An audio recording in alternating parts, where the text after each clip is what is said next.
Nephron की संरचना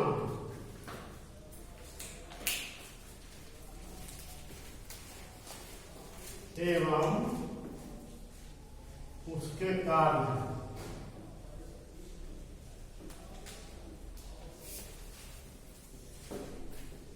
structure of nephron and its function.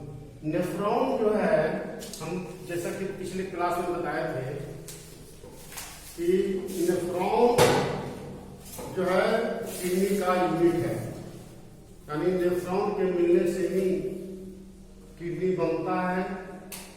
और हमने कहा था कि 1 million of nephron is to form kidney. एक किडनी को बनने में लगभग उसके अंदर जो है 10 लाख नेफ्रॉन होते हैं। तो ये नेफ्रॉन की जो संरचना है उसमें प्रत्येक नेफ्रॉन इस तरह की रचना होता है। अब इसको पहले डायग्राम बनाना है। तो इस डायग्राम में देख रहे हैं, इसका जो नाम है, इस नली का नाम है, इसको हम कहेंगे efferent arteriole. Efferent arteriole, efferent arteriole है। इसका डायमीटर इस वाली नली की तुलना में ज्यादा होता है। इसको कहेंगे efferent arteriole. Efferent arteriole, efferent arteriole की तुलना में इस आर्टेरियोल का जो डायमीटर है वो ज्यादा होता है। ये इफरेंट आर्टेरियोल बना कैसे? इफरेंट आर्टेरियोल रीनाल आर्टरी, रीनाल आर्टरी जो होता है किडनी में जब जाता है वो अनेक पतले पतले भागों में बढ़ जाता है, और उस पतले पतले भाग को, नलियों को हम कहेंगे एफरेंट आर्टेरियोल। तो ये एफरेंट आर्टेरियोल जो है एक कप जैसी रचना में प्रवेश करता है। उस कप जैसी रचना को हम कहेंगे बोमेन्स कैप्सूल। उसको हम कहेंगे बोमेन्स कैप्सूल कहेंगे। और उसके अंदर जो है ग्लोमेरुलस होता है। बोमेन्स, बोमेन्स कैप्सूल, ये है बोमेन्स, ये है बोमेन्स कैप्सूल।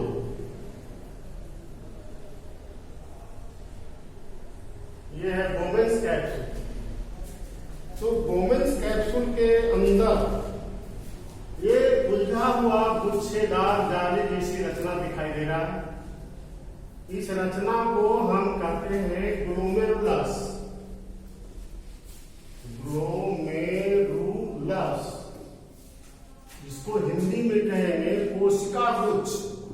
हिंदी वाले लड़के उसको कोशिका गुच्छ लिख सकते हैं। और इसको हम कहे हैं बोमेन कैप्सूल, तो इसको बोमेन संपुट भी लिख सकते हैं। जो आपको अच्छा लगे उसको लिखिए। अब उसमें से ग्लोमेरुलस के बाद जो है उसमें से एक नली निकली है पतली, इफरेंट आर्टेरियोल जिसको कहते हैं। अब ये नली जो होता है उसको हमने इधर बनाया है। इसमें से जो है पतली पतली नलियां जो है निकली है।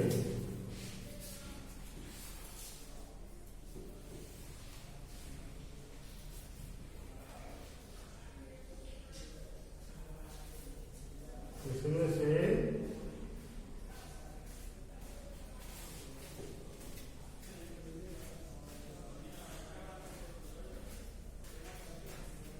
इसमें पतली नली निकला है इफरेंट आर्टेरियोल। जो ये नली, इस नली को, इसमें से भी शाखा युक्त रचना निकलता है इफरेंट आर्टेरियोल का, जो वृक्क नलिका को जकड़ लेता है। अब ये जो नली निकला है बोमेन कैप्सूल के निचला भाग, वो जो है आपको उसको हम कहते हैं प्रोक्सिमल कन्वोलेटेड ट्यूब्यूल। इसको कहेंगे प्रोक्सिमल कन्वोलूटेड ट्यूब्यूल। अब ये जो है टेढ़ा होता है, इसका ट्यूब्यूल का ऊपरी भाग टेढ़ा मेढ़ा होता है। ऊपरी भाग इसलिए प्रोक्सिमल लिखा है, कन्वोलेटेड का मतलब है मुड़ा हुआ, तो ट्यूब्यूल का ऊपरी भाग मुड़ा है, इसीलिए इसको हम शॉर्ट में टीसीटी भी कहते हैं। अब जो है इस तरह से ये नली इस पर से इसको जकड़ लिया, ये वृक्क नलिका को जकड़ा है,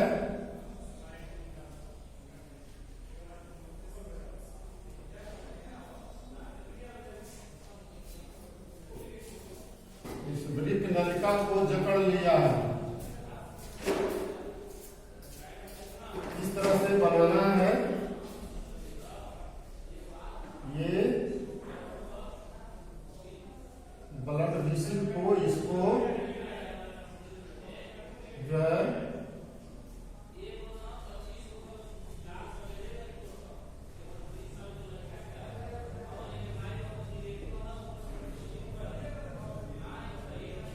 यहां से इसको और जो है इसमें से निकालेंगे इस तरह से।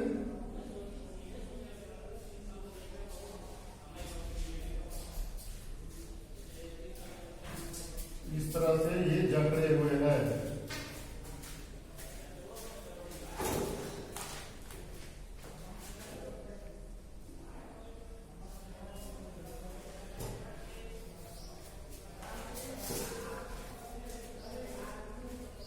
ये जो है नली और इसमें से निकालेंगे इस तरह से।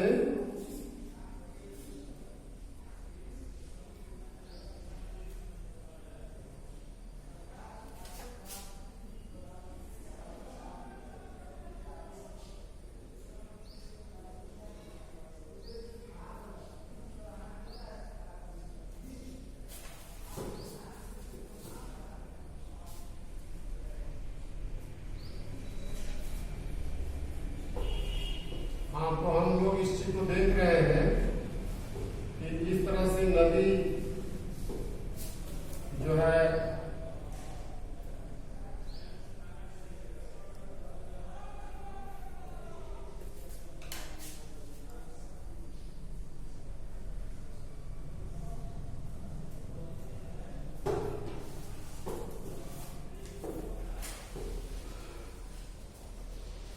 ऐसा इस साइड में जो ये आपको जो बना रहा है वेन्यूल, ये वेन्यूल का पोर्शन है, इसको तुलना में थोड़ा सा इसको चौड़ा कर देना है। तो ये वेन्यूल है, इसको वेन्यूल बोलेंगे। ये जो पतला पतला भाग है इसको हम कैपिलरीज कह सकते हैं, कैपिलरीज। तो केशिका, केशिका बोलेंगे हिंदी में, और अंग्रेजी में कैपिलरीज बोलेंगे। तो इस तरह से हम देख रहे हैं, ये जो ऊपर से नली निकला है नीचे की ओर, इसको डिसेंडिंग लिम्ब कहते हैं, डिसेंडिंग लिम्ब ऑफ वेनल लूप, इसको बोलते हैं descending limb of Henle's loop. इसको descending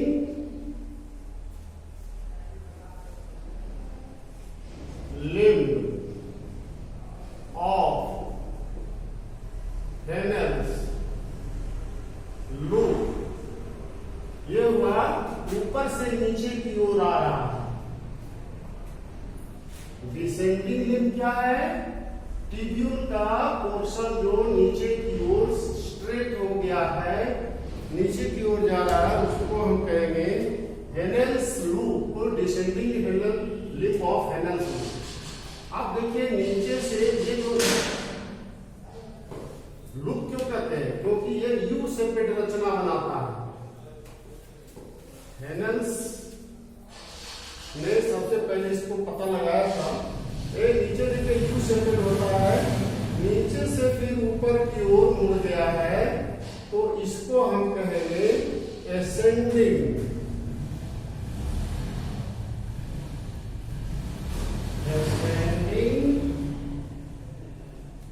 limb of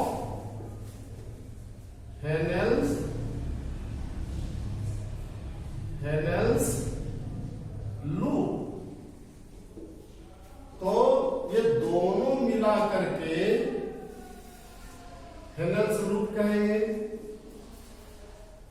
Henle's loop माने हेनेल्स लूप दो होगा, डिसेंडिंग हेनेल्स ऑफ लूप या लूप ऑफ, ये डिसेंडिंग लिंब वाला हो गया और ये एसेंडिंग लिंब वाला हो गया।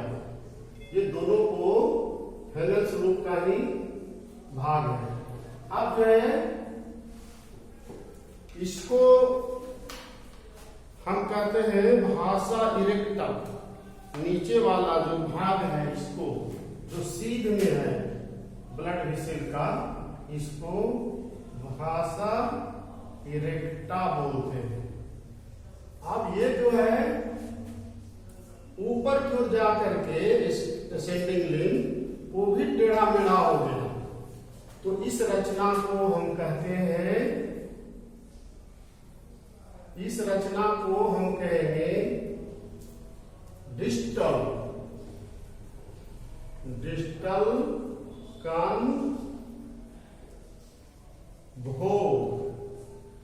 Convoluted tubule, distal convoluted tubule. Short में इसको बोलेंगे DCT। यहां देखिए ये मुड़ा है ये रचना, और ये भी मुड़ा है रचना, तो इसको प्रोक्सिमल बोलेंगे कन्वोल्यूटेड ट्यूब्यूल, और इसको बोलेंगे डिस्टल कन्वोल्यूटेड ट्यूब्यूल। तो हम जो उस दिन डायग्राम बनाए थे किडनी का एलएस, तो उसको हम लोग देखे थे कि उसमें पिरामिड होता है। यहां पर जो ये पोर्शन है इतने दूर तक का, खास करके लूप वाला पोर्शन, ये जो है इतना पोर्शन जो है आपको ये मेडुला में होता है और ये कॉर्टेक्स में होता है। जो बोमेन कैप्सूल का जो पोर्शन है या ग्लोमेरुलस का भाग है या प्रोक्सिमल कन्वोल्यूटेड ट्यूब्यूल का भाग है, ये सभी होता है कॉर्टेक्स में। ये सभी पोर्शन जो है आपको कॉर्टेक्स में मिलता है। ये है कॉर्टेक्स में, और किडनी के कॉर्टेक्स वाले भाग में, और मेडुला वाले भाग में ये जो लूप है और कलेक्टिंग डक्ट का जो पोर्शन है, ये सब मेडुला में होता है। यानी कॉर्टेक्स से चलता है, मेडुला में जाता है, और मेडुला से फिर कॉर्टेक्स में चला जाता है।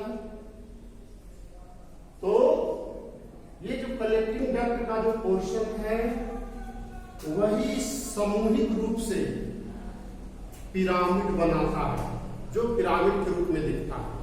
समूह में होते हैं, ये शंकु जैसी रचना बनाता है किडनी के अंदर, तो वो कलेक्टिंग डक्ट का ही सामूहिक भाग होता है। तो हम लोग जो है इस चित्र को जो है समझ गए, ये नेफ्रॉन का चित्र है। स्ट्रक्चर ऑफ फिगर लिख देना है यहाँ, structure of nephron, structure of nephron, ये नेफ्रॉन की संरचना है। तो इस नेफ्रॉन की संरचना को हम लोग जो है अच्छे ढंग से समझ गए। अब इसका फंक्शन समझना, फंक्शन जानना है कि ये कैसे काम करता है। देखिए इसमें 3 गो जो है इसके अंदर में कार्य होता है। सबसे पहले तो अल्ट्राफिल्ट्रेशन, पहला जो है अल्ट्राफिल्ट्रेशन होता है। अल्ट्रा फिल्ट्रेशन, अल्ट्राफिल्ट्रेशन पहला नंबर। अल्ट्राफिल्ट्रेशन क्या होता है? जब एफ्रेंटाट्रियोन बोमेन कैप्सूल के भीतर कफ जैसी रचना के अंदर पतले पतले भागों में फट जाता है तो उसके अंदर जो है एक प्रेशर काम करता है, और उस प्रेशर के प्रभाव से जो है इसमें का जो छोटे छोटे जो अणु है वो छन करके ये बोमेन कैप्सूल में आ जाता है, बोमेन संपुट में आ जाता है। ये बोमेन संपुट में से इसमें से आ गया इसमें, तो ये सूक्ष्म जो जब भाग होता है अणु, उसके अंदर जो है ब्लड के अंदर जो है पाए जाने वाला जो है वो सूक्ष्म अणु बहुत ज्यादा मात्रा में पानी है, पानी के अणु बहुत छोटे हैं। तो रक्त का जो भाग है पानी जल, अधिकतर जल जो है वो छन करके आ जाते हैं ब्रेक नलिका में, माने बोमेन संपुट में पहले। इसके अलावे ग्लूकोज और दूसरे अणु भी जो है उसके अंदर चले आते हैं। तो प्रेशर के चलते उसमें अनेक प्रकार के जो है ग्लूकोज है, सोडियम आयन, पोटेशियम आयन, ये सभी जो है आपको एमिनो एसिड, ये सभी अधिकतर जो है चले आते हैं आपको बोमेन संपुट में। यहां से ये फिर चला जाता है ब्रेक नलिका में। तो कहने का मतलब है most of the micromolecules filtered into the Bowman capsule in glomerulus, and that filtration is called ultrafiltration. माने कहने का मतलब है कि ग्लोमेरुलस के द्वारा जो है अधिकतर जो है छोटे छोटे जो अणु हैं ब्लड के, जो ग्लूकोज और सोडियम आयन है या और भी अणु जो उसके होते हैं, विटामिन होता है, पोटेशियम आयन होता है, ये सभी छन करके चले आते हैं बोमेन कैप्सूल में। तो इसी फिल्ट्रेशन को कहा जाता है अल्ट्राफिल्ट्रेशन। तो हम लोग जो इस चीज को जान गए हैं कि अल्ट्राफिल्ट्रेशन क्या होता है। अब अल्ट्राफिल्ट्रेशन के बाद जो है अब हम लोग को जानना है कि सिलेक्टिव ऑब्जॉर्प्शन, माने इसका ऑब्जॉर्प्शन होता है। हम लोग को ये जानना है कि रीअब्जॉर्प्शन कैसे होता है। रीअब्जॉर्प्शन माने ये जो ट्यूब्यूल है, ट्यूब्यूल के अंदर जो है जा रहा है बहुत सारा पोषक तत्व, लाभदायक अणु, हानिकारक अणु दोनों जा रहा है अल्ट्राफिल्ट्रेशन के बाद।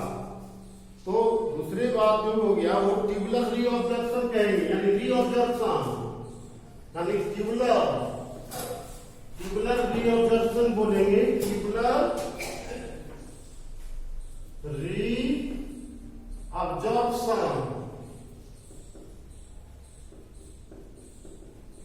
ट्यूबुलर रीअब्जॉर्प्शन, ट्यूब्यूल में जो है जो जा रहा है वो पोषक तत्व जो है फिर से रीअब्जॉर्ब हो जाता है ब्लड के द्वारा।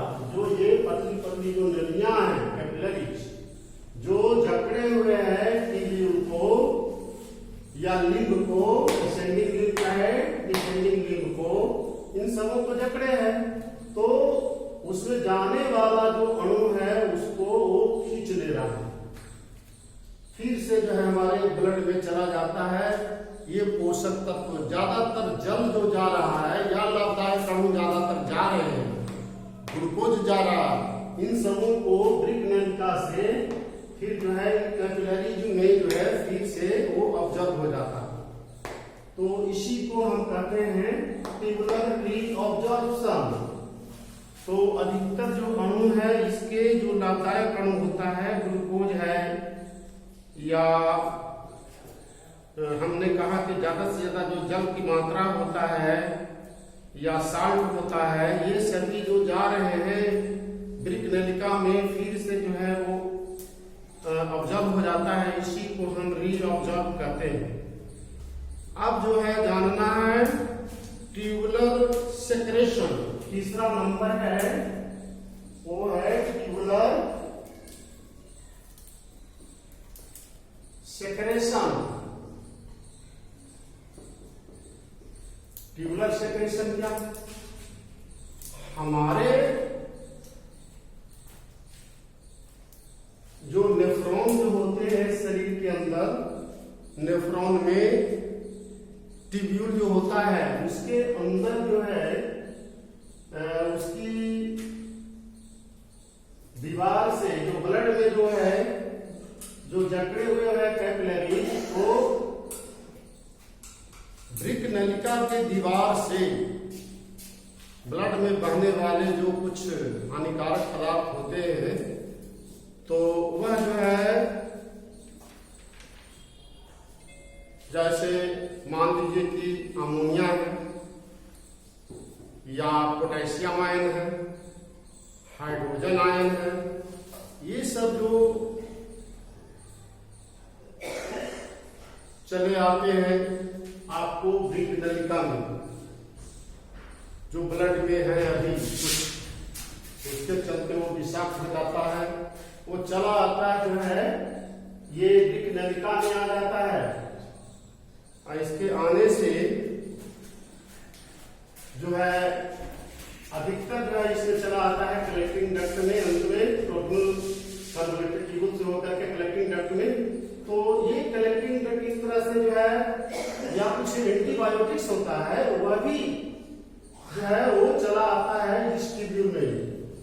तो ये सभी जो हानिकारक पदार्थ होता है, कुछ मेडिसिन है, शुगर है, एमिनो एसिड है, या कुछ मेडिसिन की बात हमने कहा था, तो ये सभी जो है फिर से वो ब्रिक नलिका में चले आते हैं जो कलेक्टिंग डक्ट से जुड़ा हुआ है। तो उसमें कलेक्टिंग सभी कलेक्टिंग डक्ट जो है अंत में जो है वो फिर मिल जाता है किडनी के पीछे वाले भाग में, ट्यूबिस में, जो फिर बाद में चल करके यूरिटर द्वारा जो है मूत्राशय में चला जाता है। और इस प्रकार से जो है हमारा जो नेफ्रॉन है इस तरह से फंक्शन काम करता है।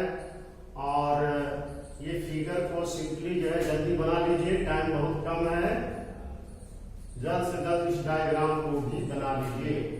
इसके बाद जो है नेक्स्ट जो है हम लोग को जो है पढ़ना, इसमें एक चीज और है बता देते हैं बहुत जल्दी। डायलिसिस क्या है?